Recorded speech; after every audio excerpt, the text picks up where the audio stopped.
Welcome back. You're listening to the Flow Friday Sports Show on Flow FM. It's time to go to Bruce Phillips now to get our latest fix with all things relating to Speedway across Australia. Bruce, lovely to be with you again. How are you? Hey, g'day there, Ellis. Yeah, nice to be back and see the days are just flowing by quickly, and you really can sniff the petrol, I can tell you, in the air with the Speedway really starting to get fired up with the warmer weather coming on, and we had some big meetings last weekend. But we'll start with we'll throw you under the bus here. No, wait. We'll start with what's going on around in Speedway, and there's a lot happening in Mildura at the moment up at Timmers Speedway, and about 4 hours from Murray Bridge there, Mildura, and there's a lot happening up there. They've refurbished all the fencing up there, and this week they're very busy getting on with putting all the conduit in and the electrical cable for the brand new lighting, and it really does see one of the state of the art places for sprint cars and Speedway, and it really is. To get on their Facebook page up there, Timmins Speedway, it really is looking a treat, and well done to all the volunteers.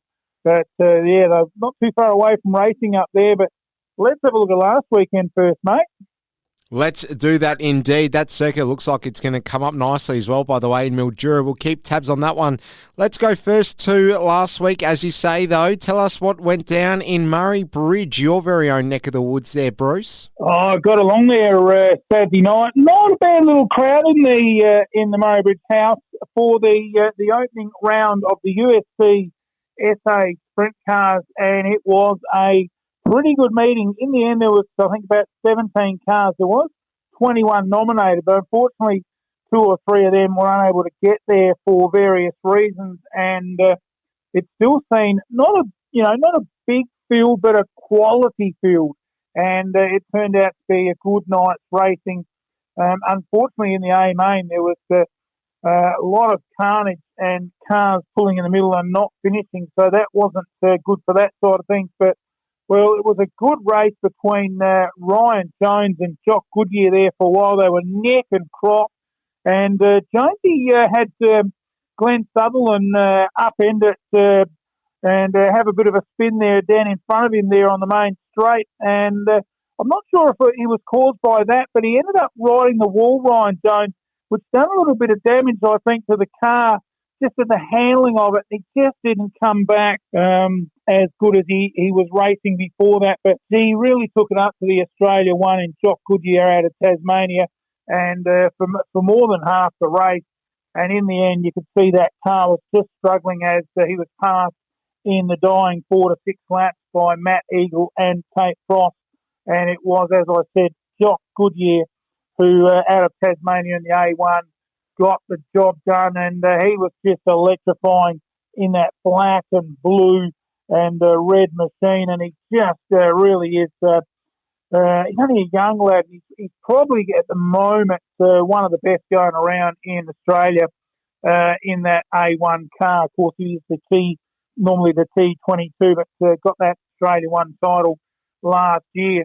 Matt Eagle had a great race and got in second place in the S52, the Whyalla Earthwork Zone car, and Tate Frost in third out of Tasmania. So pretty good by the Tassie boys, first and third. Jones got fourth on his home track, and pretty much just crawled to that placing with that. Done a bit of damage to the right hand side when he rode the wall.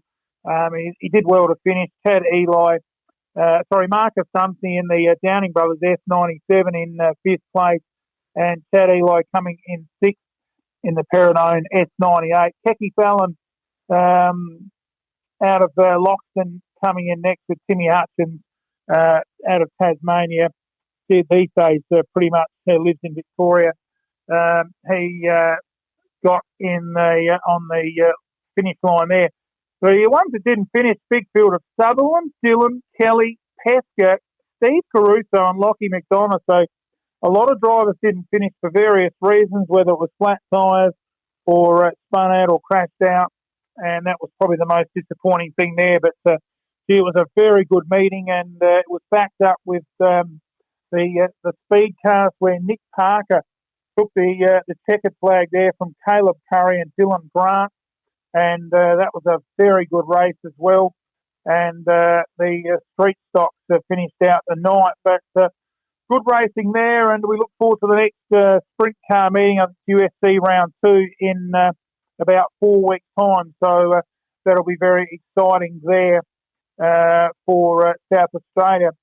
Moving now to Gladstone up there in Queensland, and they had a pretty good meeting up there on the weekend with a really good field of drivers and a lot of nominations for their inaugural, get that one out, inaugural sprint car run up there at Gladstone. And it included some of the big guns like Brock Hallett, classic winner last year at Warrnambool, couple of Queensland guns in Luke Oldfield and Ryan Newton. And joining the field was Queensland's own Trump in Lockie McHugh back from the States. And Lockie got the checker flag in the NQ7 and just come back to Oz and just really starting where he finished off. Luke Oldfield in second, Brock Hallett in third, Ryan Newton in fourth, and Jai Corbett made up the top five. Ian Madsen, who's done quite a bit of racing in America, came in sixth place in the NS4 car.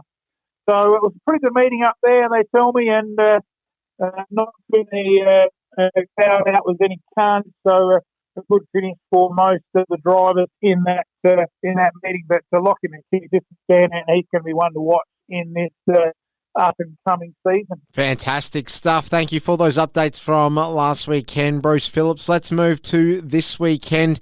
Plenty happening. Over to you, Bruce. What can we expect this weekend in Speedway action? Over in Western Australia, we got the opening night of the Maddington Toyota Series. So that should be an absolute ripper night over there with some big nominations over there like Williamson and Jason Pride, and so that should be a really good meeting over there, Miolo, and so it should be a really top meeting there at the Perth Motorplex as they get the Maddington Toyota Series underway. So hopefully we can get over there in the new year for a meeting with our local sprint car photography crew. But and then the other meeting coming up this weekend is over there at Moama. Now, I've been over there just over the bridge of the Murray there from Echuca, and just about 5 to 10 minutes down the road on the left-hand side, the magnificent Moama Speedway.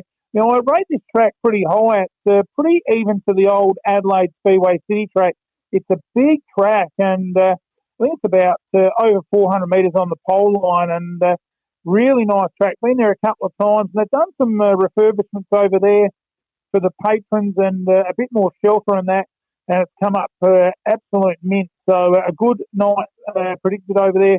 Good luck to all our SA drivers going over. I see Daniel Pesca is one of those going over in the Starcone car, the S27. So he should be right up there for a podium finish, you would think. And sort of a little bit better effort than last week with a bad night there at Murray Bridge. So hopefully he can have some better luck and bring home the bacon.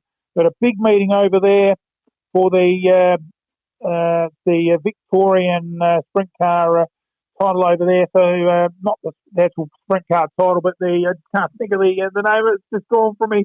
But yeah, so that should be a good meeting over there at Moama, and about 20 odd nominations. So a good field there in the high 20s. So look forward to having those results coming through next week on Flow FM with the weekly Speedway report. Can't wait for it, Bruce Phillips. Thank you so much for your time. Really appreciate it. Enjoy the action over the weekend. We'll speak to you next week. Thanks, Ellis. See you next week.